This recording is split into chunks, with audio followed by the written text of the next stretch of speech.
Bonjour à tous, bienvenue de nouveau sur la chaîne Alchimie d'éveil.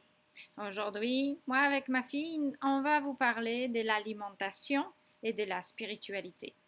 Alors, quel est le lien entre l'alimentation, l'ouverture de conscience, communication avec l'au-delà, développement de votre intuition et de votre troisième œil, de vos capacités télépathiques, de vos capacités de ressenti d'au-delà?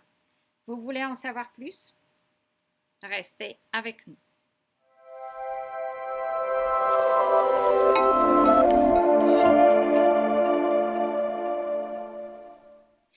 Avec Carolina, expert en nutrition et en alimentation vivante et végétale, je vous invite à rejoindre notre formation si vous le souhaitez, d'apprendre comment utiliser réellement des aliments qui soignent pour votre bien-être et pour votre développement intérieur également.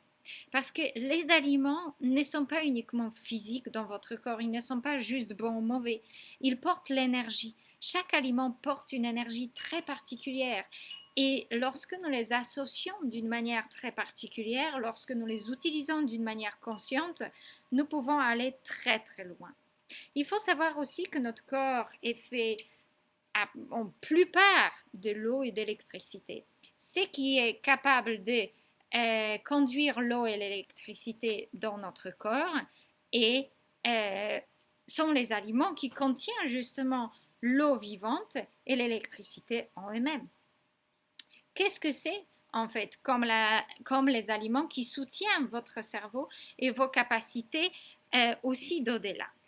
Il faut savoir que notre cerveau ne se nourrit pas et ne fleurit pas réellement avec de la graisse ou des oméga 3 comme on vous fait croire. Il y en a un tout petit peu, mais ce qui se passe surtout là entre vos neurones, c'est de l'électricité qui peut être conduite et tous ces messages extrêmement subtils peuvent être conduits par glucose et les minéraux. Ça, c'est une chose très très importante. D'où provient cette bonne vivante glucose et les minéraux?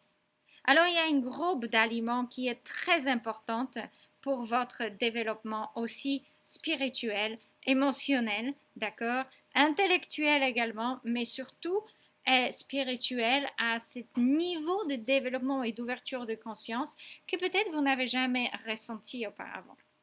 Alors, il y a beaucoup de personnes qui ne seront pas d'accord avec moi. Il y a beaucoup de gens qui font du channeling, qui travaillent dans le spirituel, dans le développement, dans l'accompagnement des gens, etc., mais qui ne sont pas du tout dans l'alimentation même végétale et même l'alimentation pure et propre, tout simplement. Mais tous les enseignements que j'ai reçus, toutes les canalisations que j'ai écoutées, à part ceux qu'il faut aussi de la joie dans l'alimentation, mais ça peut se faire l'un dans l'autre. Mais que ce soit les enseignements que j'ai suivis de la part de Monique Mathieu, par exemple, vous pouvez développer un tout petit peu plus. Ça fait presque 15 ans ou à peu près 15 ans que j'écoute ces enseignements et ça fait vraiment très longtemps.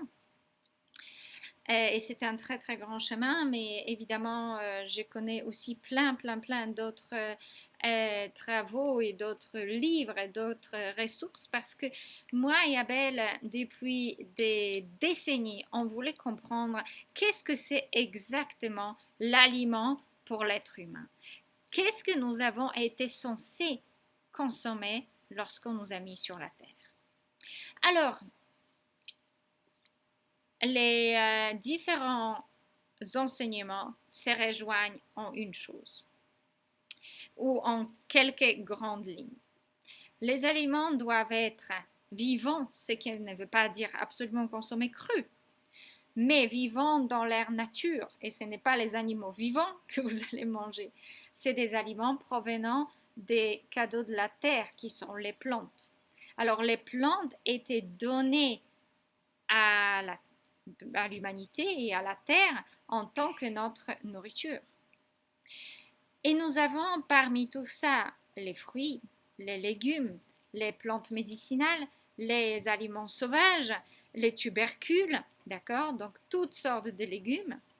Et revenons aux ces minéraux antioxydants les phytonutriments et le glucose, parce que le glucose permet que tous ces nutriments arrivent dans votre cellule, pas autrement.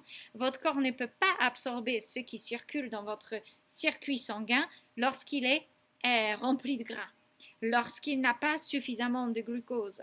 C'est pour ça que les régimes pauvres en glucose de qualité, d'accord, fonctionnent à un très court terme et abîment votre cerveau à un long terme, affament vos neurones et vous coupent de vos capacités. Alors, c'est évidemment très voulu par, vous savez très bien de quoi je parle, mais nous pouvons refaire tout ça, nous pouvons renourrir notre cerveau, nous pouvons nettoyer des polluants qui se trouvent là-dedans, comme les différents résidus de piqûres que vous avez reçus, comme les différents résidus de traitements que vous avez reçus, comme les produits chimiques que vous respirez, que vous mangez, que vous aspirez de l'air lorsque vous êtes dehors et que vous essayez de respirer l'air pur, lorsque vous buvez votre eau, lorsque vous consommez votre nourriture. Et lorsque vous portez vos vêtements, lorsque vous utilisez les parfums, tout ça est chimique. Et tout ça a une immense influence sur les capacités de votre cerveau. Et il y a des aliments qui sont capables de purger et de éliminer ces genres de choses et retravailler vos connexions pour qu'elles puissent rester optimales. Alors, est-ce qu'on est capable d'ouvrir son conscience en mangeant n'importe quoi? Bien sûr, tout dépend de votre chemin. Mais ce que nous avons aperçu et ce que j'ai été enseignée depuis toute petite dans mon jardin à mes 6, 7, 8 ans, et je n'oublierai jamais ces prises de conscience, c'est comme si j'ai vécu ça hier, c'est que quand je prenais la prune, et on avait deux pruniers, c'était les mêmes prunes, mais un était violette, ressemblant un tout petit peu à une Claude, et les autres étaient vertes, verte jaune d'une couleur magnifique. Lorsque je prenais et ramassais ces prunes, je les mettais dans ma bouche, je savais très bien que c'est ça ce qu'on devrait manger. Que là, il y avait de l'énergie, il y avait de la joie, il y avait de la vie. Ça n'a pas été dans beaucoup d'autres choses comme les gâteaux, comme les choses sèches, comme les pains, comme les biscuits, comme le beurre, etc. Que évidemment, ce n'est pas une question d'aimer ou de ne pas aimer, c'est une question d'énergie. Alors, j'espère que vous pouvez comprendre et assimiler les informations que je vous donne aujourd'hui. Et je ne me prends pas pour un gourou, je ne me prends pas pour quelqu'un qui sait tout. Je voudrais juste partager avec vous que, et ces derniers temps, j'ai fait beaucoup d'expériences différentes que l'alimentation crue parce que mon corps me l'a demandé, mais c'est aussi l'enseignement de ma vie. Je pense que je suis mis parfois dans les situations physiquement difficiles pour pouvoir comprendre et expérimenter beaucoup de choses. Il m'a été conseillé énormément de trucs différents et je peux vous dire que plus je reviens aux plantes crues, aux plantes vivantes et à la cuisine extrêmement simple, plus je me sens bien. Et le pouvoir des fruits, des légumes, des feuilles vertes, de plantes aromatiques, des plantes sauvages, des tisanes, des jus, de soupes également. Et peut-être des choses simples, choses cuisinées. Mais notre cuisine, résume réellement aux différentes préparations avec une cuisson très délicate, comme la vapeur, comme par exemple délicatement cuit quelque chose au four, sans matière grasse, etc. Mais la plupart du temps, c'est la vapeur. Et on utilise, ce n'est pas une cuisine qui est triste, ce n'est pas une cuisine qui est sans saveur, c'est une cuisine qui a beaucoup de goût avec des plantes aromatiques, les différentes herbes, les différentes épices qu'on puisse utiliser. Alors aujourd'hui, la plupart des jours, mon corps me redemande de nouveau beaucoup de cru. Et je me porte très très bien et mieux avec tout ça dans le corps physique, mais également dans ma tête. Et j'ai retrouvé beaucoup d'énergie qui m'a manqué pendant tous ces temps-là. Alors, mais j'ai aussi expérimenté l'ancrage des aliments beaucoup cuits, je me suis rappelé comment le corps fonctionne avec des céréales, comment le corps fonctionne et réagit aux légumineuses, et ainsi de suite. J'ai un tout petit peu testé les différentes choses et je peux vous dire de nouveau et de nouveau, je comprends beaucoup, beaucoup de subtilité là-dedans. Ça veut dire que je l'ai remémorisé, revécu dans le corps, j'ai réexpérimenté les différentes choses pour me rendre compte que lorsque votre corps vous permet, plus vous mangez du cru et plus vous mangez de fruits, mieux vous vous portez, même si c'est très très simple. Ensuite, ce n'est pas fait et donné tout de suite à tout le monde. Il faut parfois les moments de passage, les moments d'ajustement. Parfois, il faut beaucoup de cuit avant que le corps puisse passer aux choses de plus en plus légères. Mais ces aliments crus ou cuits restent vivants et naturels. Et c'est ce que j'ai toujours utilisé depuis toutes mes années. Je vous avais toujours dit, moi, je préfère cru, mais ça ne veut pas dire que c'est fait pour tout le monde. Et que tout le monde devrait consommer uniquement cru ou uniquement sans gras. Il y a plein de moyens d'inclure les plantes, mais certains sont plus puissantes que les autres. Et c'est ce que je transmets énormément dans nos formations. Et c'est ce que Abel aussi participe beaucoup aux réunions de notre formation pour que vous puissiez recevoir l'enseignement également spirituel sur la nutrition de sa part. Alors, si ça vous intéresse, n'hésitez pas à m'envoyer un mail. Vous pouvez aller sur le site Alchimie d'éveil, cliquez sur la page Contact et m'envoyer un mail tout simplement si la formation vous intéresse. Et nous avons encore quelques places pour cette année. Et ça va vraiment tout doucement. Et moi, je prends les choses tout doucement. Alors, dynamique de la vie a beaucoup ralenti également. J'espère que cette vidéo vous aide. Qu'est-ce que vous en pensez? Quelles sont vos expériences? Beaucoup parmi vous aussi participent aux différentes ou pratiquent régulièrement yoga, méditation, etc.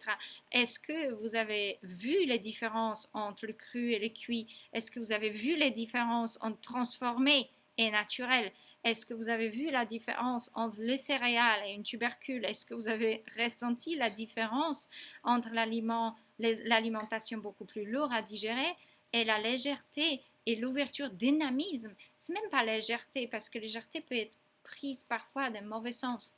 Le dynamisme et la justesse et la précision, c'est ça le mot, la précision de certains aliments dans votre corps et dans votre tête.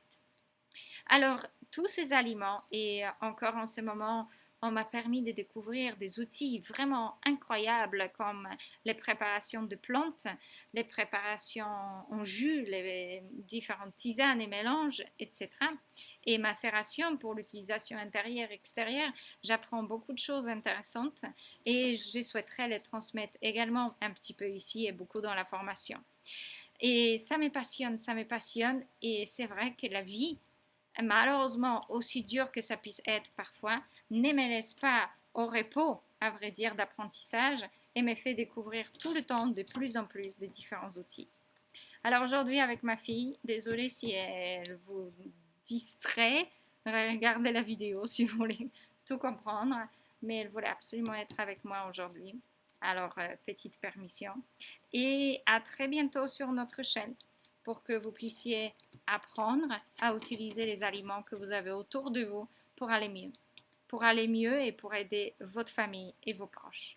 À très bientôt sur la chaîne Alchimie d'éveil et à très bientôt dans le mail si vous en avez besoin. Coucou ma chérie, qu'est-ce que tu bois? Le jus pour les tartines. Oui, c'est un mélange spécial. Vous pouvez découvrir dans le contest, là, en ce moment, dans le nouveau livre de Medical Medium. C'est très amusant. On fait des petits jus tous les jours.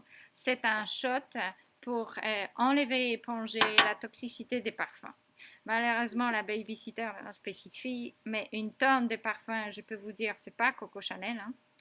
Et ma fille a commencé à développer certains symptômes qui sont dus aux métaux lourds et que vous voyez très clairement. Alors, on a décidé de lui préparer à chaque fois que la babysitter vient un petit shot pour éponger la toxicité de ces choses-là et permettre aux enfants extrêmement sensibles qui réagissent à toutes sortes de substances chimiques. Et dites-moi si votre enfant ne le fait pas par hasard, parce qu'il y a des solutions pour qu'elle puisse se sentir mieux, dormir en paix et ne pas avoir le cerveau et le système nerveux, surtout et avant tout, irrité. À très bientôt sur notre chaîne. Petit plus. À très bientôt.